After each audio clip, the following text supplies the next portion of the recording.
So John, what makes us so unique? What makes us so unique as human beings is that we're divine. We're perfect as we are.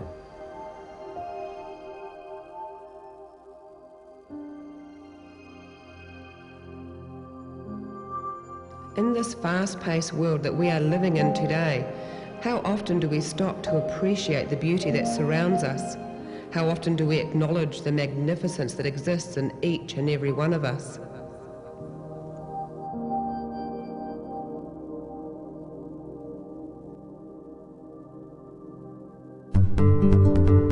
Well, I think that what makes us so unique as human beings is not the fact that we have opposing thumbs, or that we stand on 2 feet, or that our eyes point straight ahead, or that we have little body hair, or even that we have big brains, because elephants have bigger brains than us. What makes us so unique is the size of the forebrain, or the frontal lobe, in comparison to the rest of the brain.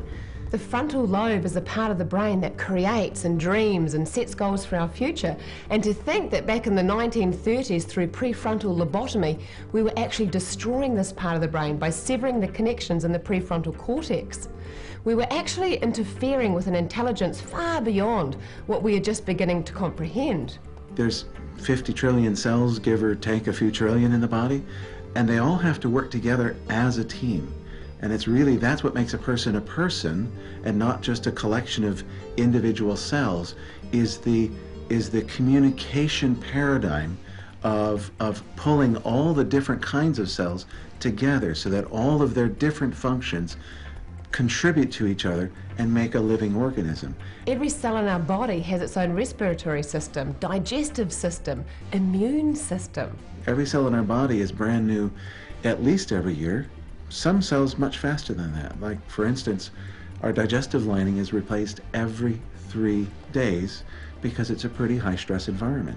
And, you know, when I think about that, I think that's pretty miraculous. We are a universe in ourselves, okay? We have these 50 trillion cells that each have a consciousness. We also have good and bad bacteria. That's a whole universe. You've got different armies of all sorts of things going on in there. When we look beyond the external structures of our body and into its internal operating systems, it's fascinating what we learn. To think that our brain is firing off 100 trillion messages every second. You know, to walk, something that we just kind of take for granted, requires messages to be sent from our brain down to approximately 200 skeletal muscles in our legs. Now, we didn't have these neurological connections when we were born. This is something that we had to learn. Now, I'm going to tell you something about a human body. And that is this: we see ourselves as a single individual entity, but that's a misperception. That's not true. You, me, we are communities. The living entities are called cells. Inside my body are 50 trillion cells. They're the living entities. When I say me, it's not a single entity. I'm talking about a community. When we observe the communication of cells in a controlled environment, we see that they have the ability to respond and interact with external stimuli. So this shows us the importance between the relationship of the mind and the environment. The brain is the regulator that adds and takes out factors to the blood and changes the composition, and the composition of the culture medium affects the fate of the cells. And then I say, yeah, but what causes the brain to release different chemicals?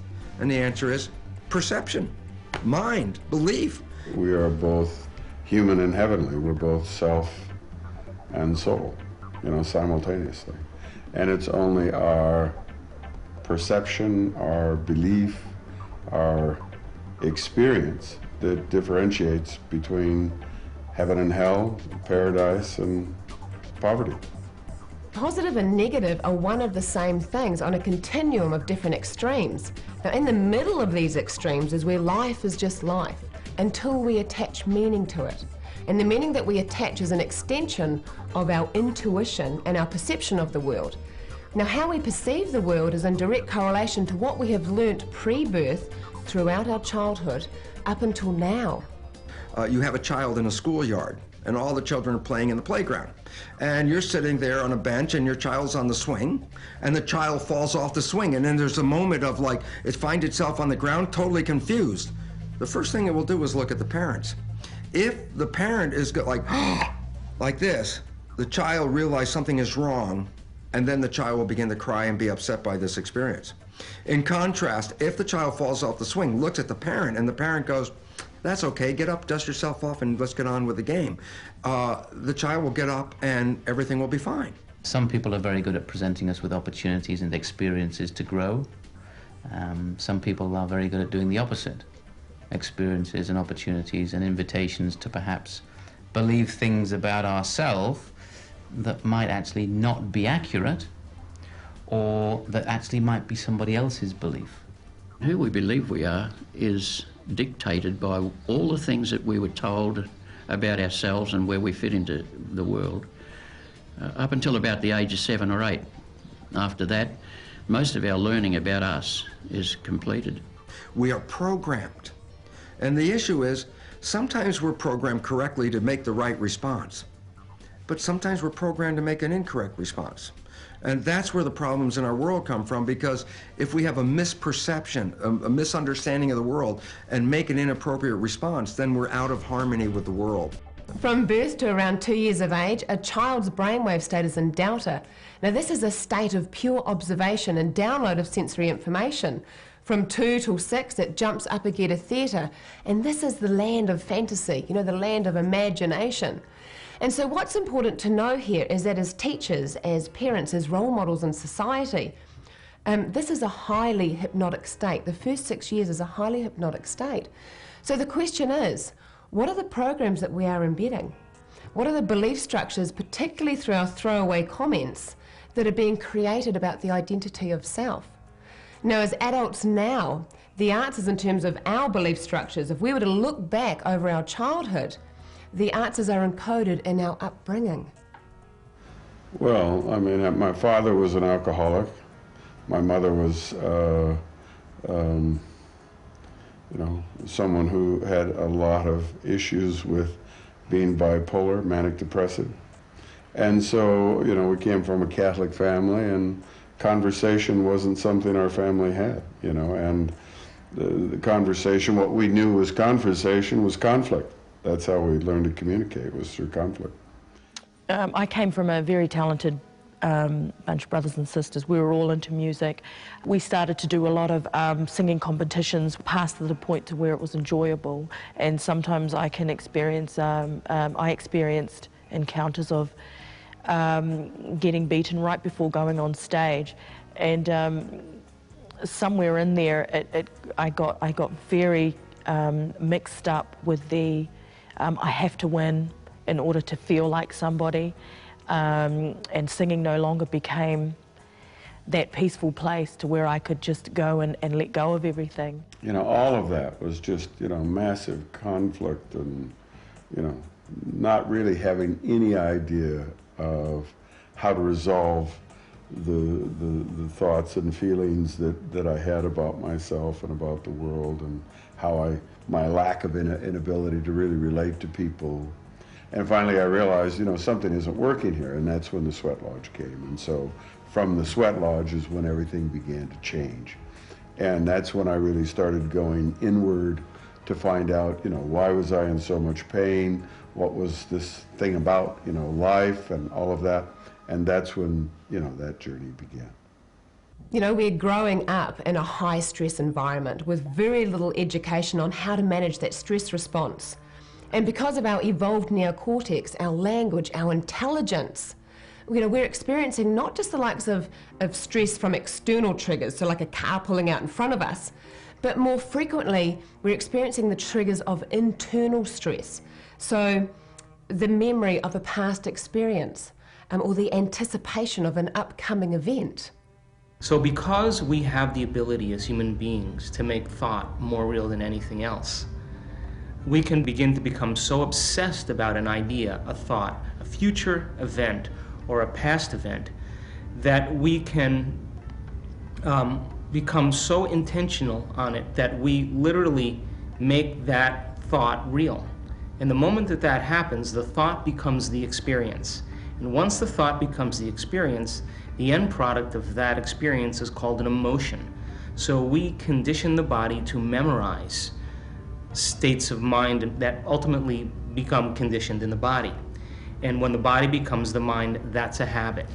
Nature designed the protection response, if we go back historically, to save an individual, let's say to run away from a saber-toothed tiger. And once that individual runs away from the saber-toothed tiger, then the protection response recedes, and then the individual's back in growth. That is the nature of a protection response. It's only supposed to be used in an acute moment for a short moment and then eliminate and get back into growth. Unfortunately, the world that we live in is programmed with fears and threats, and that we as a population today are living more 24/7, 365 with constant fears threatening our survival. Will I be able to keep this job? Will I be able to provide insurance? Will I have enough money to pay for this? With each one of these things, in some sense, acting as a threat for our survival. Because an animal in nature who's being threatened by some stimulus in the environment that's unknown is going to run from that unknown. So we tend to fear the unknown. We tend to run from an opportunity. We tend to run from adventure because that's what happens when we're living in survival. Significance is growth is the opportunity to maintain the body, keep it running, service it, and take care of the thing to keep it healthy. But when you're in a protection response, you shut off the growth mechanisms because growth and protection can't occur at the same time. So how can we ever then embrace our dreams if we're being run by chemicals that are forcing us to return back to the familiar and run away from the unfamiliar? In the old days, yeah, protection response, I run away from the tiger, cool, I'm back in growth. Today, we run and run and run and never get away from the threats. And as a result, we are in a continuous process secreting stress hormones into the system whose function is to shut down the growth mechanisms and shut down the immune system. And you say, why would stress want to shut down the growth functions in the immune system? And the answer is very simple. It's just logic economy. If I need to run from a tiger, I need all the energy I can to run from a tiger. I have a bacterial infection and a tiger is chasing me. My brain does a calculation and says, how much money should I put into fighting the infection? And how much money should I put into running away from the tiger? And the answer is, throw all of your energy into running away from the tiger, because if you don't, the bacterial infection is irrelevant. When you have a period of time where your endocrine system is not getting its share of, it's not doing its job, we end up with autoimmune diseases. And many of those are sort of new diseases. You didn't hear of lupus or chronic fatigue, fibromyalgia 20 or 30 years ago. And these are things that often are the result of people putting themselves under stress or allowing stresses to affect them. Worry is a big stress on the body, and that's what's really been something in my life. Bladder and urinary tract infections. So I wish I knew then what I know now. However, I'm so glad to have had some of these experiences. To get out of it, I think a lot of it is, I know a lot of it is choosing it. Choosing to wake up in the morning and say, hey, what am I choosing today? I could choose to be sad, I could choose to be stressed, or I could choose to have some fun and be joyous. There are two kinds of stress. One is called eustress, EU stress, and the other is called distress. And the body has totally two different responses to these stresses. And here's what the difference is. Eustress means good stress. This is the kind of stress like an athlete is out on playing a tennis game, or a football player playing a football game. They're out in the field, they're pushing their physiological bodies and putting stress on the system. But why is this a good stress called a eustress versus something called a distress? And the answer is this. Distress is a stress that threatens your survival. Eustress is a stress that just pushes your physiological limits. So if you're playing the game and you're not a gladiator so that if you lose the game you're going to die, that would have distress involved. Eustress is a sports game. Why? I'm out there pushing my physiology, but not at the threat of my survival.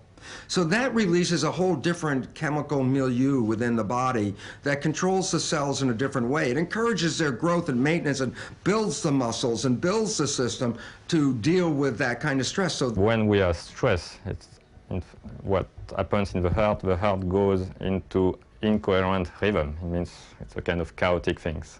When you have a biofeedback system that measures your heart rhythm, you see kind of very wavy, shaky waves, in fact, completely disturbed.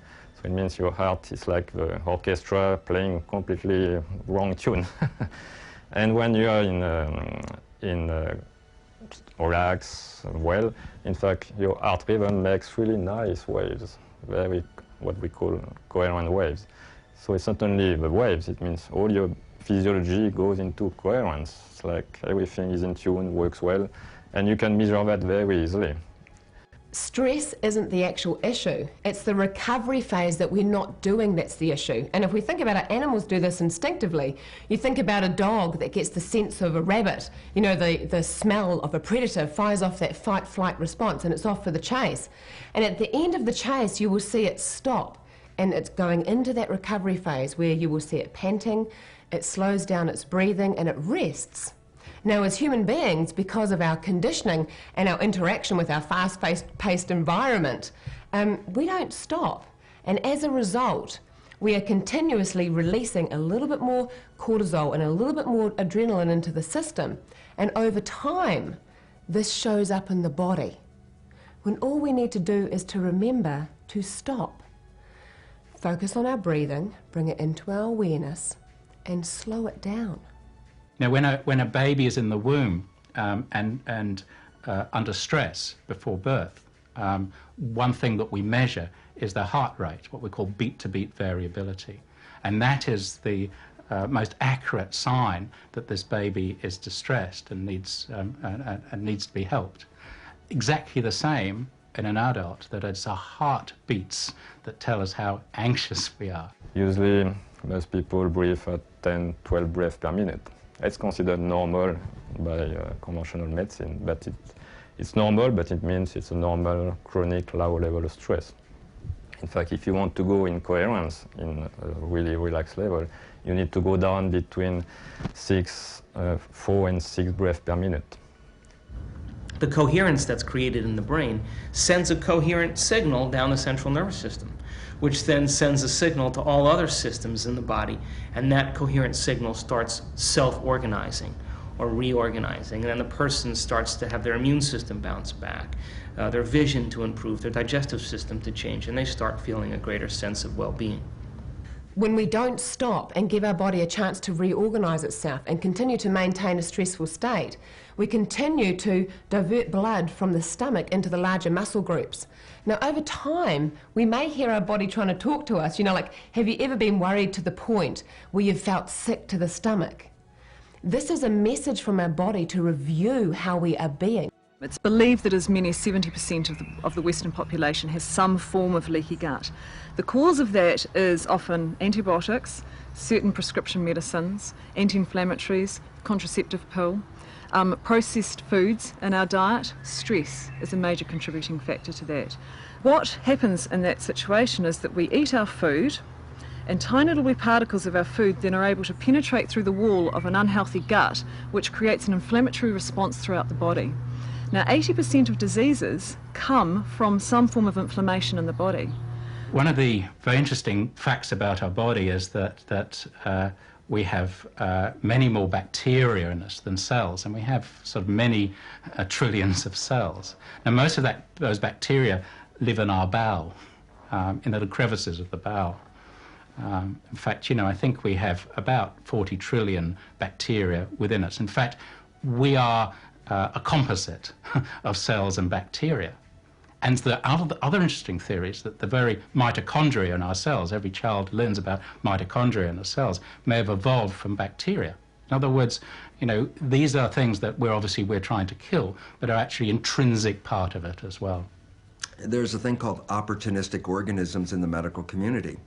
And what this means is this: I can take a blood sample from myself, from anybody, and show you with a blood sample, every one of us is infected with all the basic bacteria, viruses, and parasites that humans have.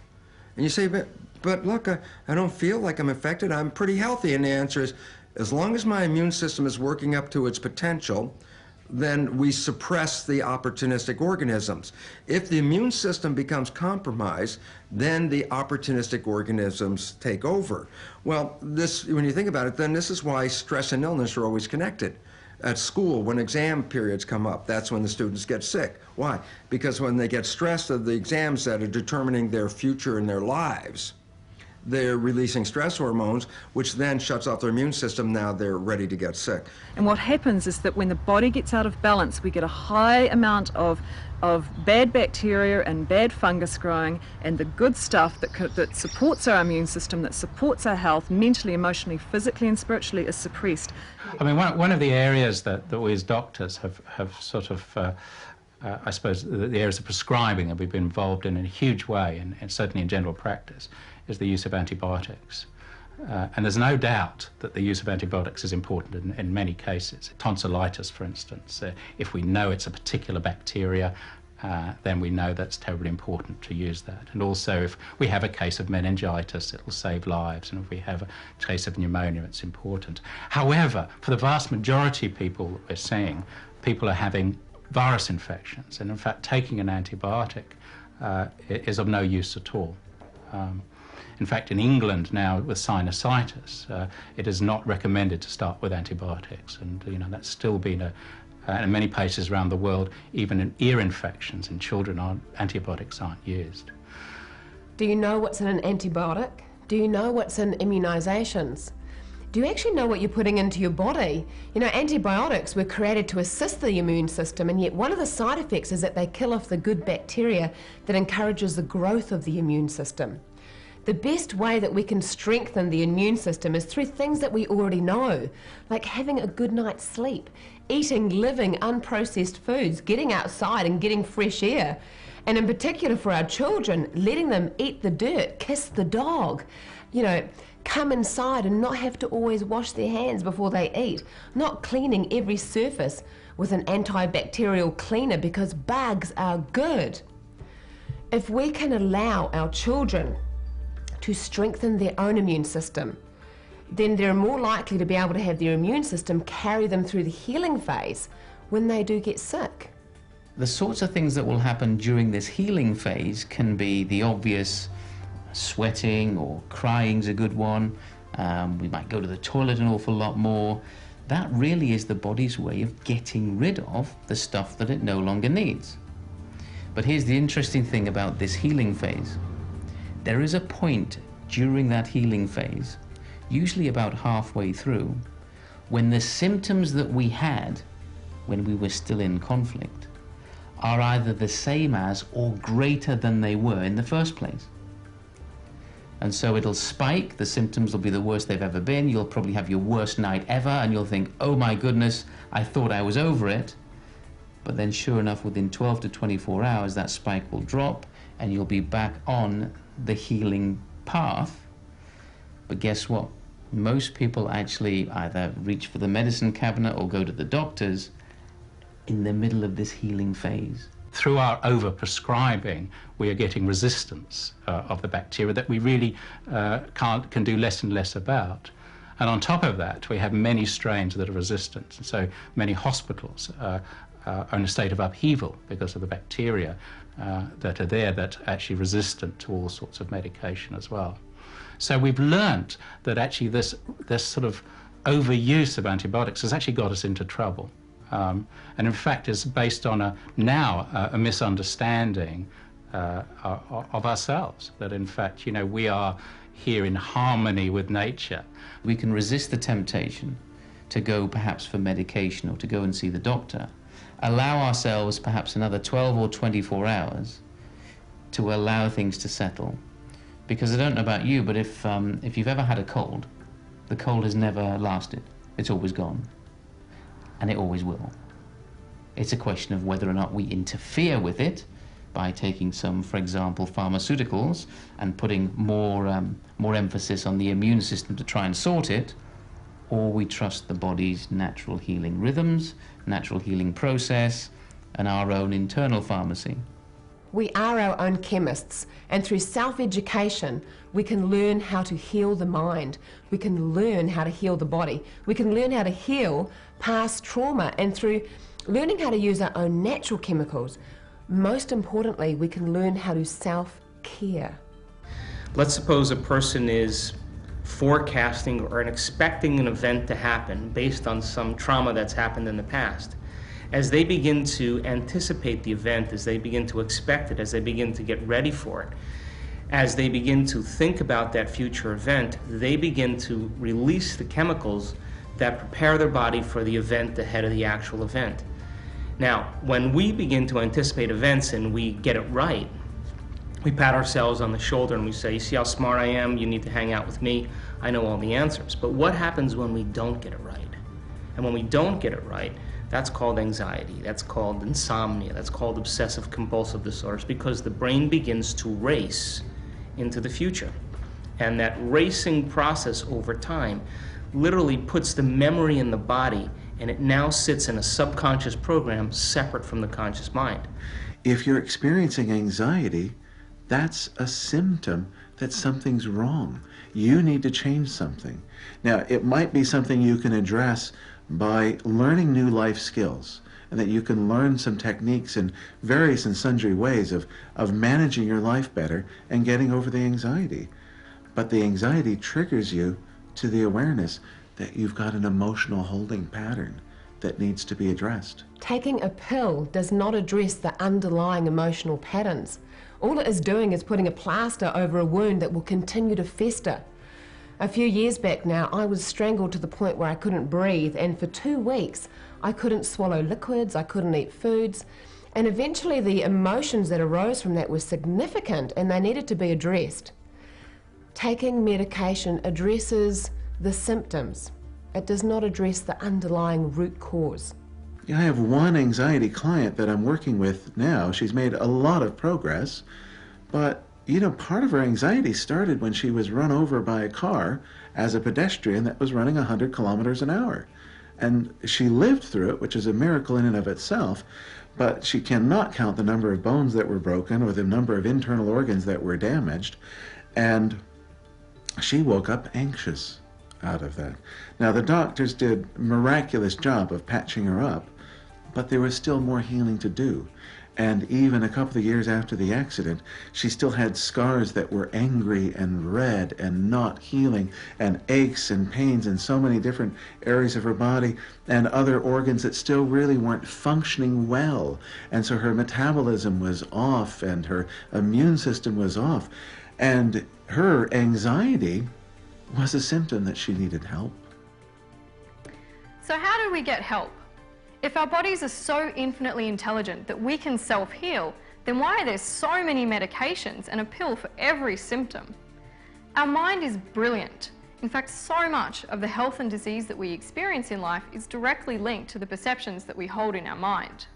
So are we really educated enough about the medications that we're using? I wonder what would happen if we understood the keys to wellness rather than the cure to illness.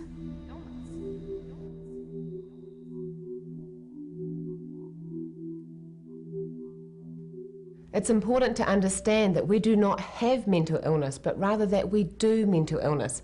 It is an internal process of our thinking and feeling that creates the states of the likes of depression and anxiety, or the other 300 labels of mental illness according to the DSM. I find it very interesting that there are so many medications for so many so-called psychological disorders, and yet there are no definitive tests for it. There are no blood tests, there are no chemical imbalance tests, there's no x-ray, there's no biopsy. All that happens is someone sits down and talks to someone and then they decide what medication to give. If you have a problem with your heart, you go to the doctor and you get a heart scan. You have a problem with your gallbladder, you go to the doctor and they do an ultrasound and scan your gallbladder to determine what's happening with it. Most people have a problem with anxiety or depression or psychosis, and they go to the doctor, and the doctor says, well, try this, and let's see how it works. So we're doing guesswork about the brain, and then the person says, well, I've lost my libido, I'm suicidal, and, my hair's falling out. Well, okay, we'll try something else, or take more. The number of pharmaceutical drugs is up in the hundreds of thousands. So, I question, is the focus really on research and wellness? If we know that lifestyle is the cause of illness, then shouldn't we be doing things like shutting down the fast food outlets and focusing on educating wellness rather than medicating illness? In the United States, the medical profession is the leading cause of death, statistics. It's called iatrogenic illness. I go to the doctor with complaint A, get treated, and then die from problem B. And I'm dying from the treatment. 300,000 people a year die from prescription drugs. If we had that many people die from illegal drugs, they'd have police on every corner looking for those illegal drugs. 300,000 people die from a commercial prescription drug, and we call that the cost of doing medicine. I think that cost is so far excessive, and it's actually inhuman and morally reprehensible. Well, you know, at a surface level, we may question, well, what's wrong with taking an antidepressant like Prozac? You know, all these SSRI drugs are doing is blocking off the natural reuptake of serotonin so that it stays in the synapse longer. But that is a very simplistic understanding of what these drugs do and the complexity of our biology. The SSRI drugs have no more effectiveness in a chemical laboratory test than a sugar pill. And then you say, well, wait a minute. How can a drug like Prozac, which apparently has no more effect than a sugar pill, be one of the biggest selling drugs in the world today and people swear by it? And the answer, which I just love, because it's one heck of a placebo. And I say, what do you mean by that? And I say, when I say a placebo drug, people say, oh, I'll give you a sugar pill, and you'll pretend it's a drug, and you'll take the sugar pill and your belief will heal you, and that's responsible for 1/3 of all healings in the medical realm. That's an established fact. The drug, the therapy, the surgery, 1/3 of all healings strictly due to the belief system, okay? So I give you a sugar pill and now your belief system is going to heal 1/3 of the people. But Prozac does better than 1/3. You say, well, how can it do that? And the answer is because it has side effects. When you take a sugar pill, it just disappears and you're only living with the belief of taking the pill.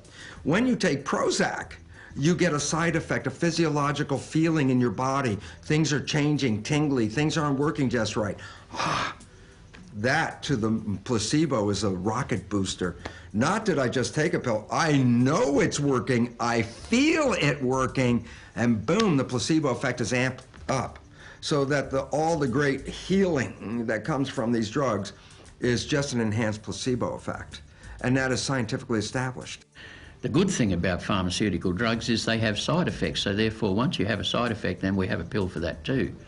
And we can increase your usage of our products as long as you stay on them. And so I'm thinking that we shouldn't go there too soon. Our conventional medical model says, well, the body is a biochemical machine. So leave the cells in a very bad environment, but if I change the chemicals in the body, then the body will withstand the bad environment. Very simplistic and very incorrect. Because the body is an entanglement of chemistry that is not a simple A goes to B, goes to C, and if B is wrong, you replace B and you fix it. That's the way we operate. It turns out A connects to B, to C, to D, E, F, and G, and all of a sudden, there's nothing linear. Everything is entangled.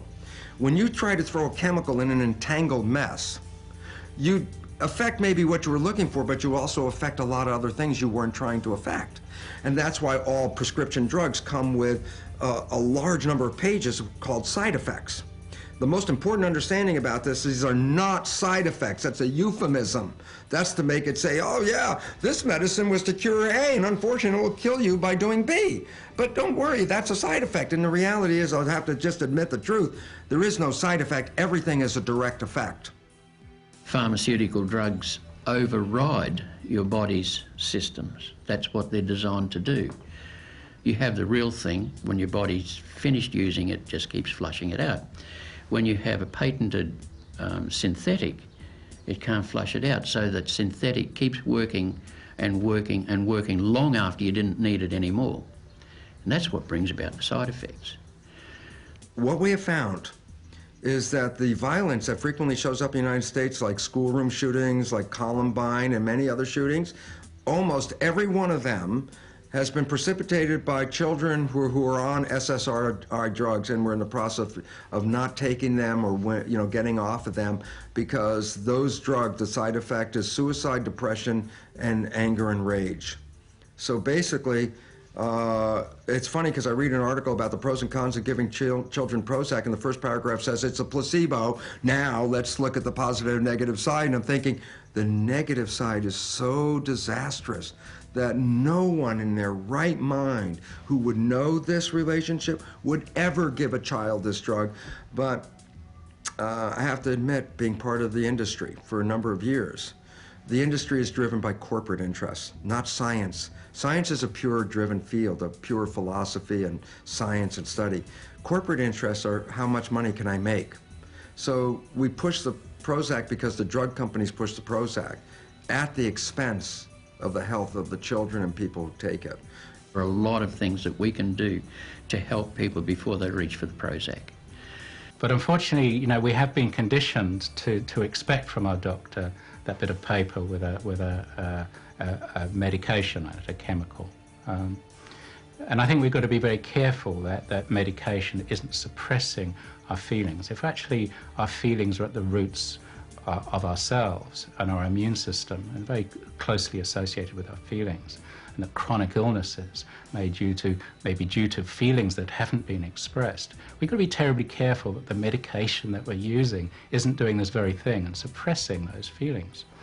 I had a series of losses. I lost my home and my business. I had cancer, a couple of surgeries.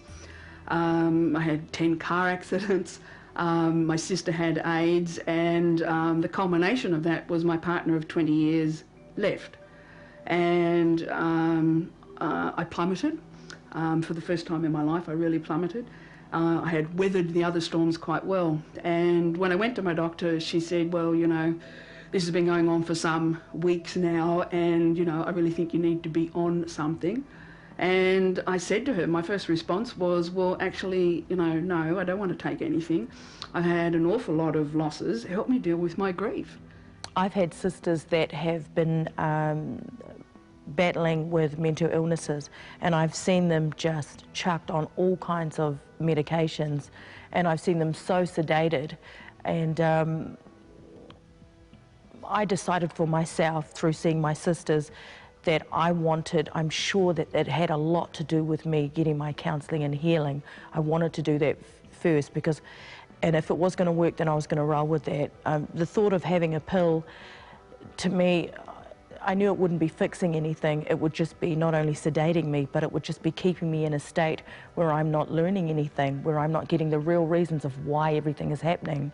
And Lord knows what the pill was going to do in long-term effect to myself. My son was born with mental and physical handicap, and it was undiagnosed, so it was quite an unknown area.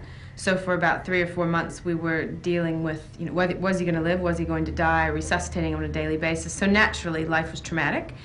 Doctors were wonderful, they were helpful, they were caring, but they were looking for a solution to me as well, not just to the son. And so about 3.5 months into it, they offered me some pills. Just one day they just said, you're sad, you're miserable, here's some pills that might make you feel better.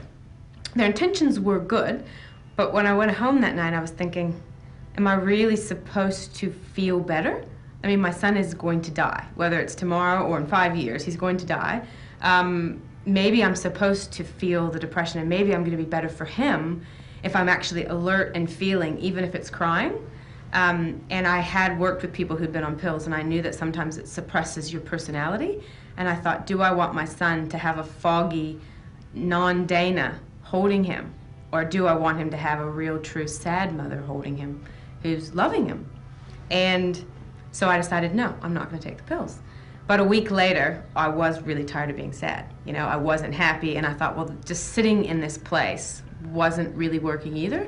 So I started thinking, what can I do? And action has always kind of been my thing. For me, whenever I feel low, just act somehow to get myself moving. So I found a treadmill that was in the staff room in the hospital that somebody told me that they'd give me the key. And I just started jogging in the morning and running, and I started noticing that I was feeling better, especially when I got past that 15 minutes. So from that point, everything's changed for me, where it's about finding things in your natural environment that feel good to you, that remind you that you have control and you have choices. What concerned me so much was that they weren't discussing with me my options, or even talking to me about why I might be feeling that and what may come out even out of the pills. It was just a quick fix, which really is not the answer to personal development. There's been tons of people that have told me, hey, look, I've been depressed. All you need to do is just get on antidepressants. Lots of people. Some of them told me that I could be on it for a short time, for a long time. But I'm very lucky. I went to my doctor and I said to him, do I need to go on the meds? And he said to me, well, how do you feel? And at the time I had just begun counselling, which was which was part of my great discovery of letting go and undoing. And I said to him, well, look, I'm doing really well with this right now. I can feel a change in my well-being. And he said, well, carry on with this. And if it's working, stick with it. If it's not working, then we'll turn to the meds. So I was actually very lucky that I had a doctor that did not shove pills at me.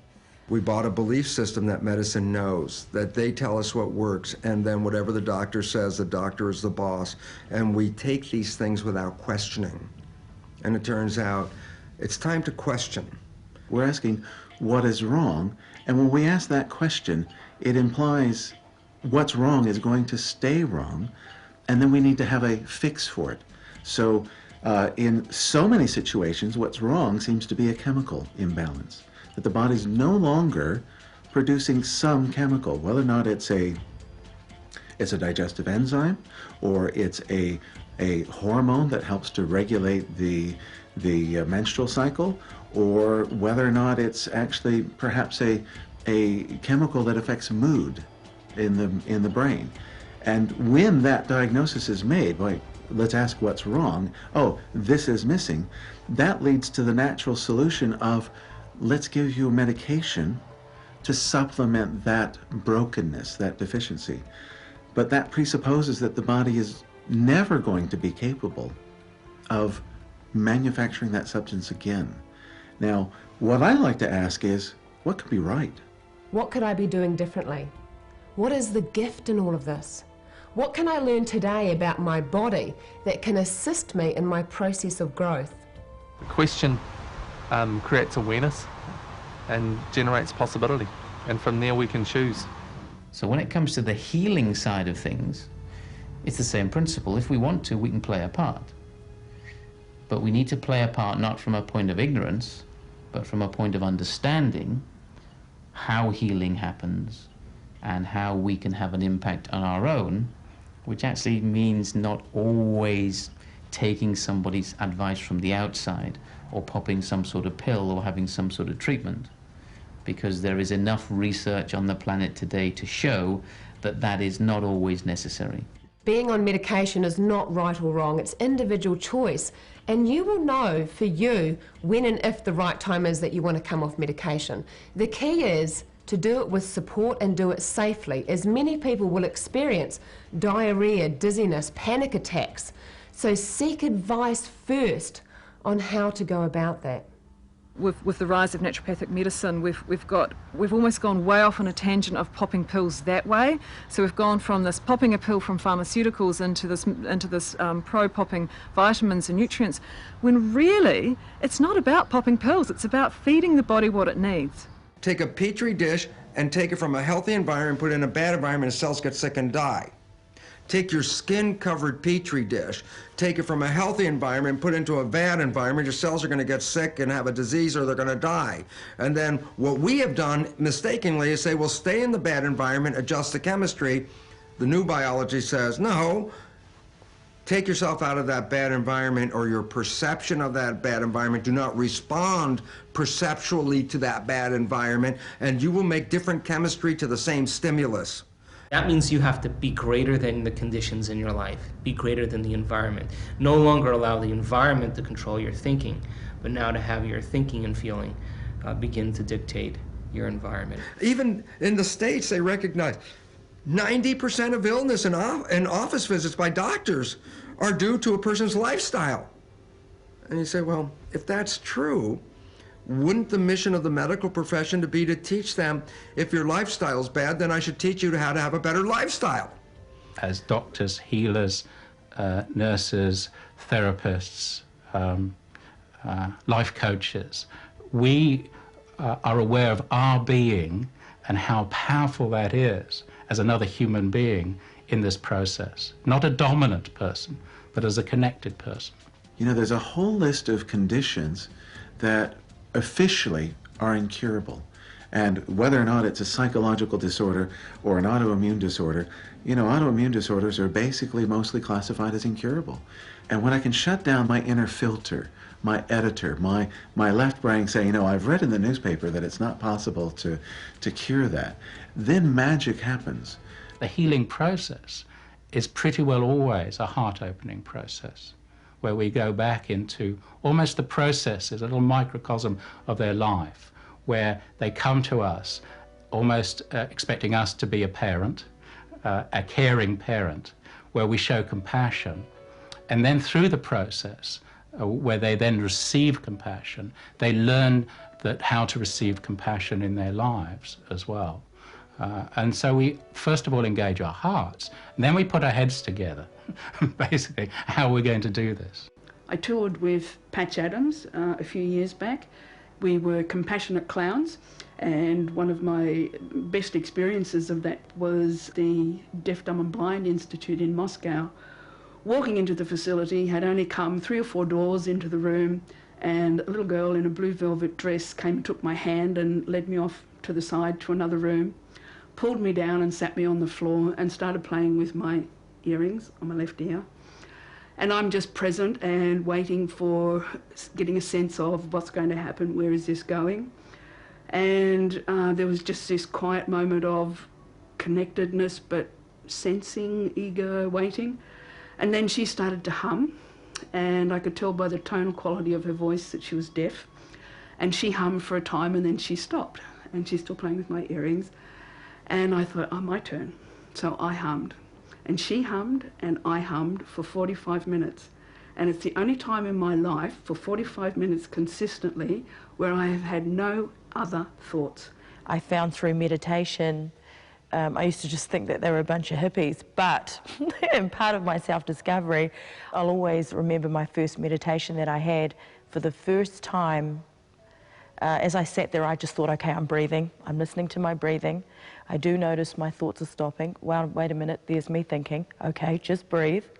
And so after a while, I think it was about an hour, I stopped, and for the first time in my 33 years, I heard no thoughts. No thoughts. And I felt like, even my room, I felt like I was seeing my room for the first time. I almost felt like I guess what happened was the true essence of me came on the outside, because it was like seeing everything for the first time, and I finally felt the silence and the presence and the peace. I understood that that's exactly what nature was. Now is the only moment you can experience right now. Love is the highest state to exist in that now moment. And we know that if the word love isn't used a lot in our early childhood, there's a higher instance in heart disease and blood pressure later on in life. We know if a child is abandoned, even though that abandonment may not be deliberate, that will lead to an increase of certain chemicals in the body.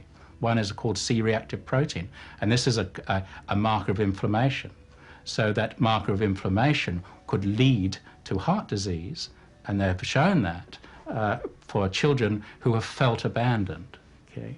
And of course, you know, a child cannot discriminate. It can't work out why it's being abandoned. Even we're talking about in the first year of life, and even there's evidence now that that extends to when the baby's in the womb as well. Now, I believe through awareness, we can actually we can change this. We can change this by knowing about it. And it can't come just from our heads. It can't come from an academic training. It has to come from a compassionate heart. And then we add in our academic training to that. As a child, growing up, it had to be one of the most hardest experiences, because there was no hope and there was no belief that I was actually somebody, that I wasn't told that I was smart, I wasn't told that I was beautiful. In fact, opposite, I was told that I wasn't beautiful. So, you know, when you turn to your parents or your family, and that's the place where you're supposed to get your foundation, I didn't. So it's not till later, when I realized of trying so many things that didn't work, that I found within myself that through healing that I was the one that could heal myself, and if I was the one that could heal myself, then that meant that I was the one that could love myself. And that's when I discovered, so does that mean, I questioned to myself, does that mean that I could parent myself? And I thought, and so I gave it a go in little different ways, and that's when I really realized I actually hold everything within me that's been missing that I can actually give back to myself. You cannot change what has happened in the past, but you can change how you choose to respond to it now.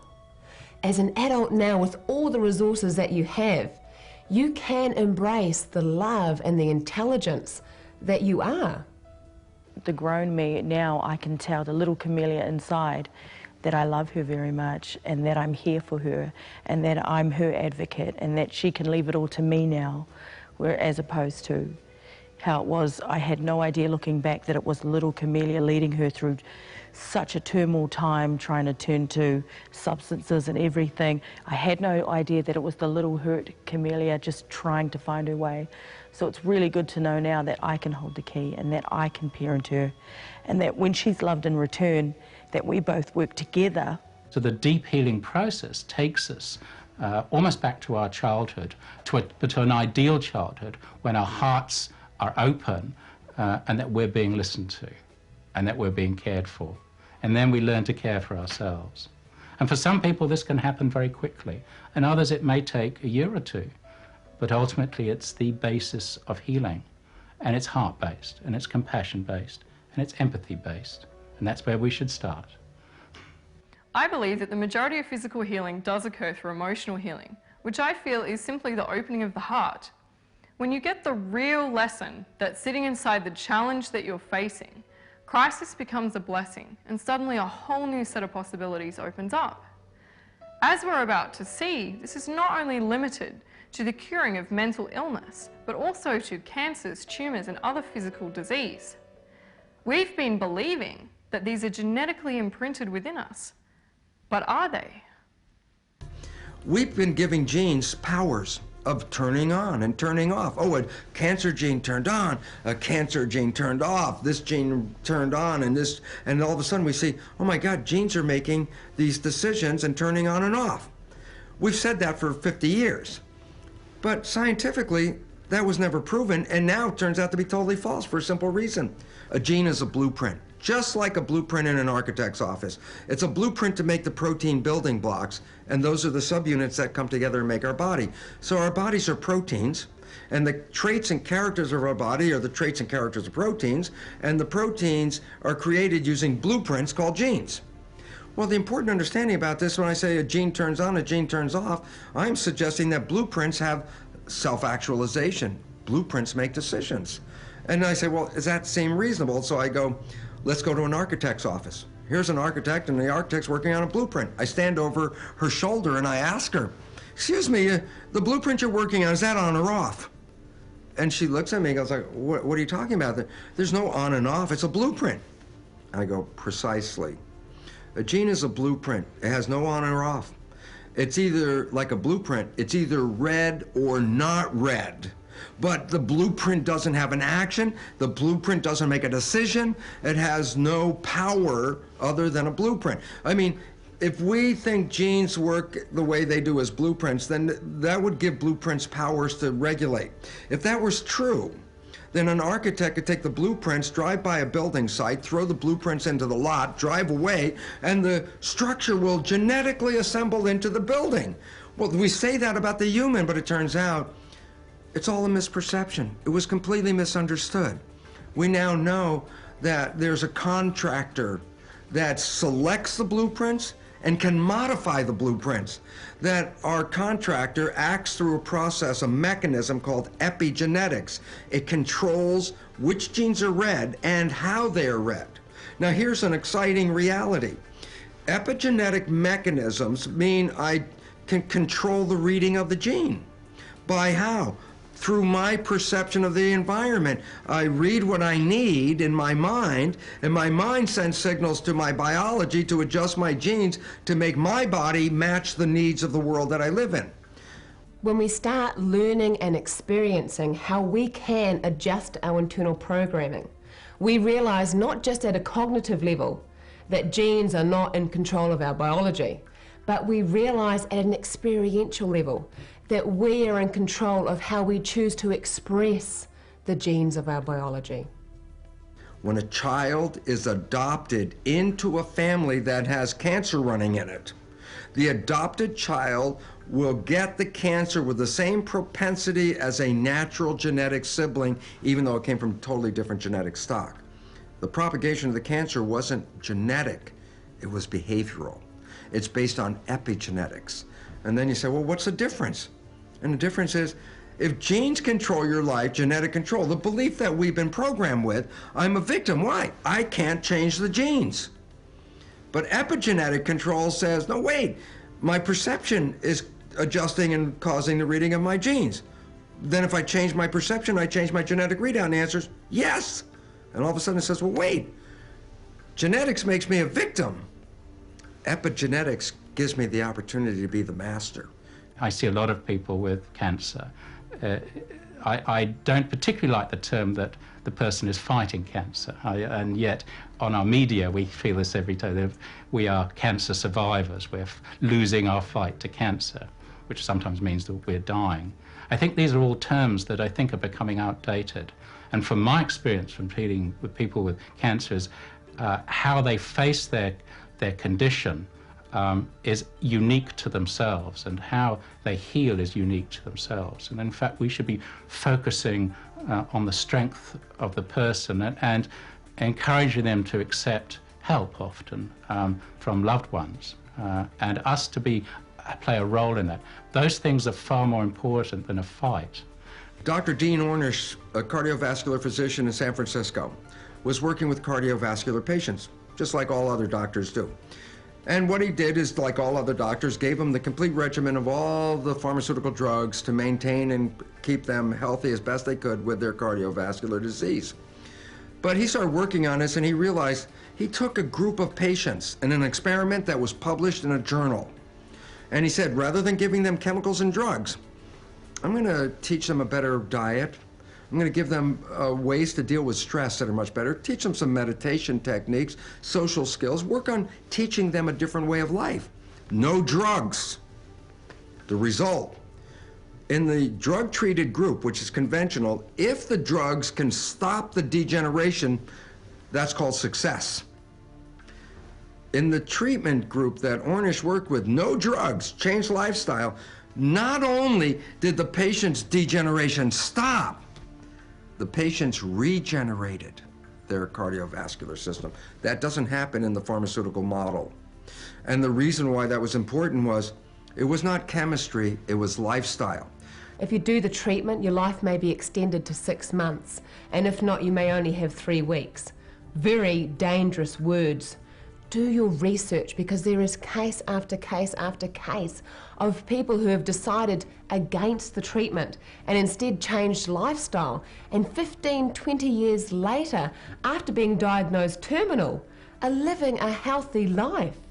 We talk about somebody who's terminally ill, and everybody's counting this person out. Oh my God, they got cancer, they're gonna die. Look, they're dying here in the hospital bed. And then this person expresses what we call a spontaneous remission. And we say, well, what was that all about? Well, medicine can't really deal with it because there's nothing in the medical conventional textbooks to explain how can somebody be terminally ill with a cancer and then next day not have the cancer. Because in genetics, genes control, genes cause cancer, you die from cancer. But now we find out, guess what? When people have a spontaneous remission, it's because they had a profound belief change. And when they have that profound belief change, the belief change changes their physiology. And in the response to that physiological change, they actually, in the belief change, can change the readout of the gene and make it read normal again.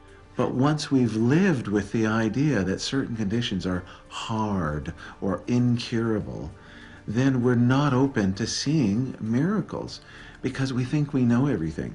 The word illness perhaps is integral to experiencing wellness. And if we look at the word illness and draw it in capital letters, and then we just tag on a few short strokes right at the beginning, illness miraculously transforms and becomes wellness. Illness is not to be feared, is not to be resisted, is not to be fought, but to be embraced as an opportunity for growth and an opportunity to get us on the path, either to wellness or of wellness. And I think that's the real gift in illness. One of the most important steps in shifting from illness to wellness is shifting our focus from our external environment to our internal environment. The environment is very seductive. And of course you can accumulate more things, you could buy more things, you could do more things, but we reach a certain point in our life, in our late 30s and 40s, when you realize that none of that's going to make you feel better. And that, of course, is the midlife crisis. So what do? Do you go out and buy more things? Do you go out and drink? Do you go out and use drugs? Do you go out and gamble? Do you do pornography? Do you video game? What do people do?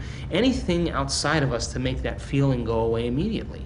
And so the moment we can do something to make that emptiness or that fear or that anxiety go away or that depression go away, the moment we notice whatever we took or whatever we drank or whatever game we played or whatever we did, the moment we notice whatever it was out there that made us feel better, we're going to associate that change in feeling with that thing outside of us. The problem is, just like the video gaming, it's going to take more the next time you do it. A little more gambling, a little bit more shopping, a little bit more of a drug, because the receptor sites on the outside of the cells become desensitized. So it's going to take more of a rush of chemistry to turn them on. It's like living with a spouse that always yells at you. Over time, you don't hear them any longer, so they have to yell louder. And this is exactly how the receptor sites work. So people then become more and more unhappy because now they're relying on something outside of them. I guess my most turmoil times were basically all around just trying to get further and further away from who I thought I was, which was something worthless. So that involved going to drugs, going to alcohol, all addictions, sexual addictions, drug addictions. And there was a part of me that wanted to be really tough and not to feel. And those things worked, but only for a while. I loved them, but in return I saw that I was getting no love from them. And it wasn't until I really reached my rock bottom that I realized this is not working. And it may have worked for a while, but you need to start all over again. You hear people say things like, "He makes me so angry." Well, you know, that's not possible. He can't possibly make you angry. You choose to be angry. He might do things that don't fit with your paradigm. However, it's a choice that you have made to be angry as based on what he did. And so many of us are blaming people and circumstances for who we are and how we feel. And that would mean that for you to feel better, you would have to send everyone in the world to the psychiatrist for you to feel better. And I don't think that would work. No. The person who looks down at that emotion and says, "I give up. I can't go on. I never loved you. I don't love myself. I can't go on agreeing any longer because I'm unhappy." And they begin to tell the truth. And they break all of their emotional agreements and contracts with everybody in their life that they used to feel suffering with, or they used to feel important with, or they used to complain with. They begin to stop all of that because it's no longer working, and they realize it's just, they're stuck. The moment they begin to look at that and they begin to tell the truth and they begin to surrender, that's the metamorphosis, that's the change now. If we change our perceptions, we change our physiology. I'd rather change my perceptions than to take a drug and change my chemistry, which is then the lethal part. Whilst natural therapies and medication have a different process, they're both still about treating illness.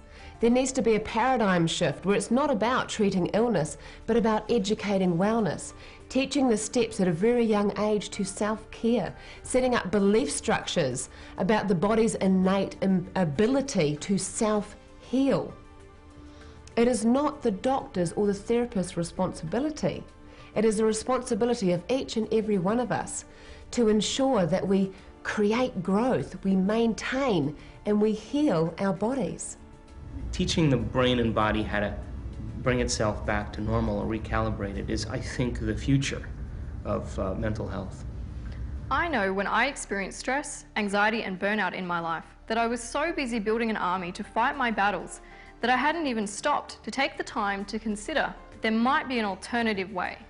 I used to think that I have to fight my way through everything and fight my way through life with my fists up just in case something was to suddenly pop up and hurt me. What kind of a perception is that? I've learned through understanding the power of the mind that actually my outcomes in life are massively determined by the perceptions that I hold.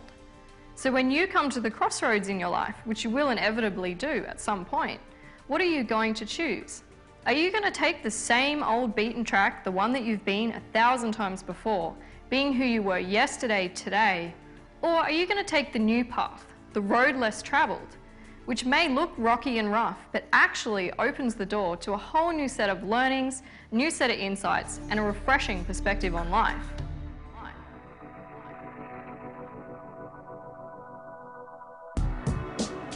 There are so many things that people can do. Natural therapies, for example, gosh, they have their own alphabet. CBT, EFT, NLP, DBT. But whatever you decide that you are going to do, the first step is making a decision that you are going to move in a different direction. And that secondly, that you are going to take action. Action itself creates that feeling that you have options and control, okay? Depression is feeling that you have no control over your life, okay? So, for instance, I'll just use my son as an example.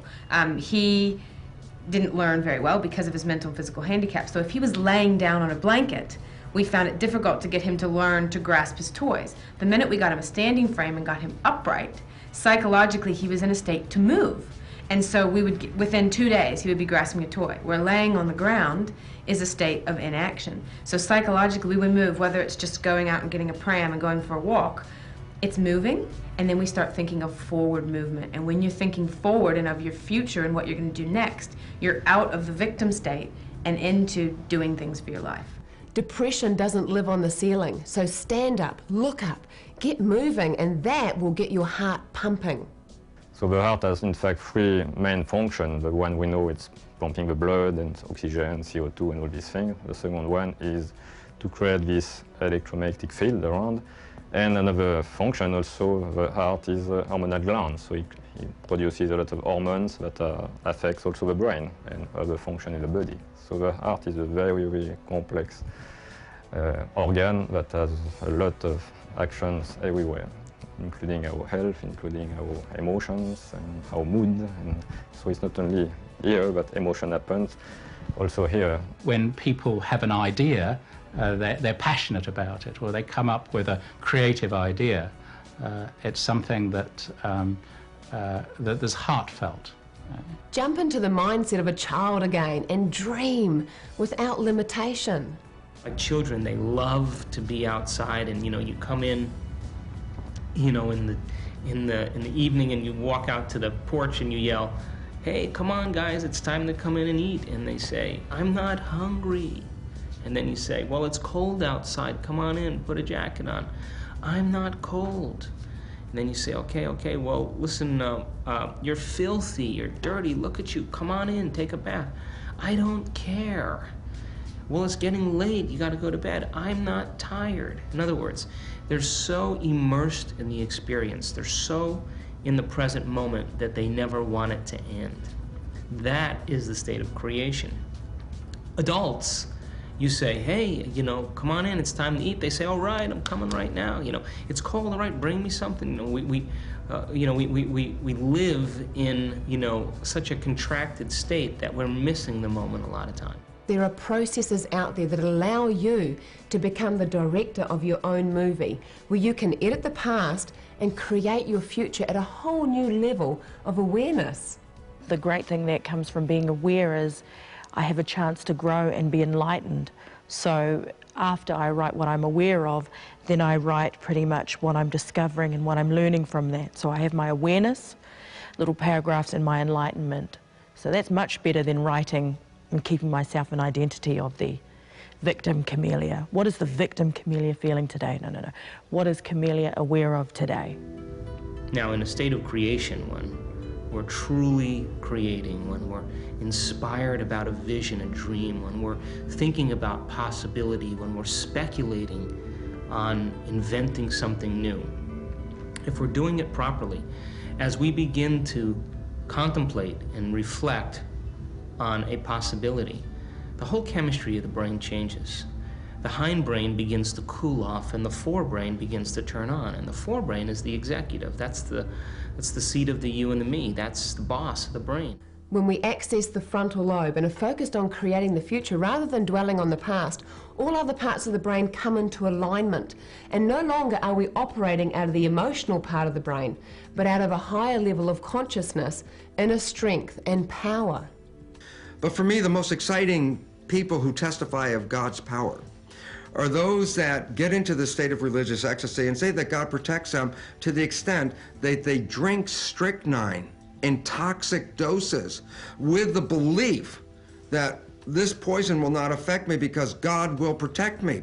So they're unshakable in that belief. And guess what? They drink the strychnine with absolutely no harmful effects. And the relevance is, well, how did that work? And the answer is, we are more powerful than we've ever been given credit for. That we have the power of our mind to control what we do with our biology. Walking across a bed of hot coals, fire, is a belief system. You don't believe you can walk across a fire, don't do it, because if you do, you're going to burn yourself. The ones that don't burn themselves are the ones that walk across with a total, unshakable belief that this is okay. Go out and do things that are going to create an I can do it belief in yourself. Rock climb, abseil off the side of a building. If you've never been horse riding, jump on a horse, jump into life. Move through your perceived limitations. So my point of view creates my reality. So how many points of view do I have, or do you have, that create your reality? And it's about just seeing those and making a demand to change them. You know, the space up here in your mind is your space. So what are you going to choose to fill it with? And what you no longer want to have up there, empty it out. Let it go. You know, our brains have neuroplasticity, which means that we can prune away old connections and create new connections. So, you know, are you really going to argue for your limitations? Oh, you know, I've tried that before and it didn't work. Well, really? According to whom? Are you really going to allow your limitations of your past to prevent you and to limit you from creating your future? Let it go. Create a new reality. When we deliver ourselves from our own limitations and we fall in love with who we're becoming, we're more prone to give. We're more prone to contribute. We're more prone to make a difference. We're more prone to decide how we are going to change the course of history. We are our own world. We have everything within us. We are unlimited. You're not a victim of your biology. You are a master of your biology. And with mastery, you will become empowered and change the world. Looking outside me, trying to find who I am. Searching in others, please tell me who I am. Further away from me seemed to work at first,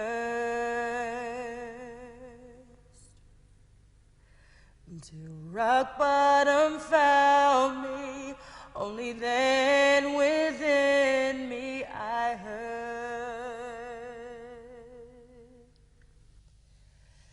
peace is within me, love's within me, hope is within me, all is within me, peace is within me, love hope is within me, all is within me, peace within me, love's within me, hope is within me, all is within me, I am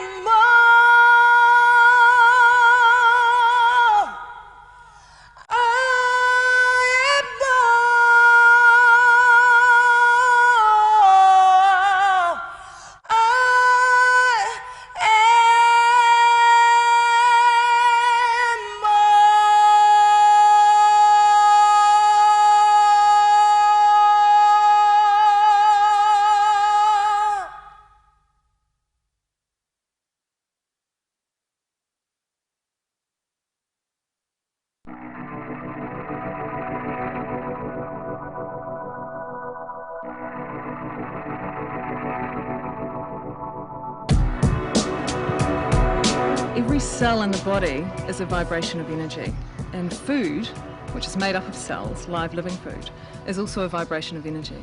Diet, an alkalizing diet, basically fruits and veggies, and if you can go raw, every chance you get, raw veggies. 2 handfuls of cashew nuts a day gives you the equivalent dose of taking a Prozac. Again, we're in this mentality that fats are bad when this type of fat is good. The best chocolate that supports both our health and our taste buds has 2 tablespoons of coconut oil, 2 tablespoons of cocoa or natural cacao ground up, 1 packet of pitted soaked dates, 1 jar of almond butter. By feeding the body a healthy diet, sometimes that doesn't matter if the thinking's poison. A lot of what we think is done at a subconscious level, so start bringing those thoughts up into your conscious awareness. The first time I started to notice my inner thoughts, my inner dialogue, the best way that worked for me was to just write down anything that came in my head. How do I no longer want to think? How do I no longer want to act today? How am I going to be different? Because once again, all the teachers all down through the ages have always said, what you think about the most is what you become. Feelings that are buried alive never die. I discovered within myself that if I'm feeling this is for a reason. That's where the awareness comes into searching what is it within me. I'm aware that these feelings are here, and then I start asking questions, and that's where I become enlightened. You know, it's okay to feel angry. It's okay to feel sad. It is okay to feel nervous. Feelings are not about being suppressed and held on to. We need to acknowledge our feelings and release them. Our bodies are made for moving. Our mind's made for thinking. Body's made for moving. Being a mum, it's great to know that I could just dance in my room. Doesn't cost anything. Just put on my CD and dance. Research is showing that people who are active to the point that they are stimulating their muscles as well as their heart and lungs just to increase them a bit each day are proving more productive at work, having more successful relationships, and saying that they're happy. We are anchored to our environment, so our environment needs to be supportive to us. Disorder can cause disharmony in the way that we feel. You know, sometimes it's as easy as adjusting your perception to your environment or just getting out. But I realise that for some people that are in a violent environment, sometimes it's not as easy as just getting up and walking out. But know that there are options. The spiritual path of self is basically where you come into the conscious awareness of the present moment. You become consciously aware of being present. One thing the breath does, especially if we breathe like a baby does, down to our tummy, is that we take a focus away from the spinning brain into a state of being. There is nothing to seek in life. It is just a case of remembering who you are. And who you are is unconditional love. And that love resides in the space in between your thoughts. It is a place where energy just flows. It is a place that has no language. It is a place that is not doing, but rather being.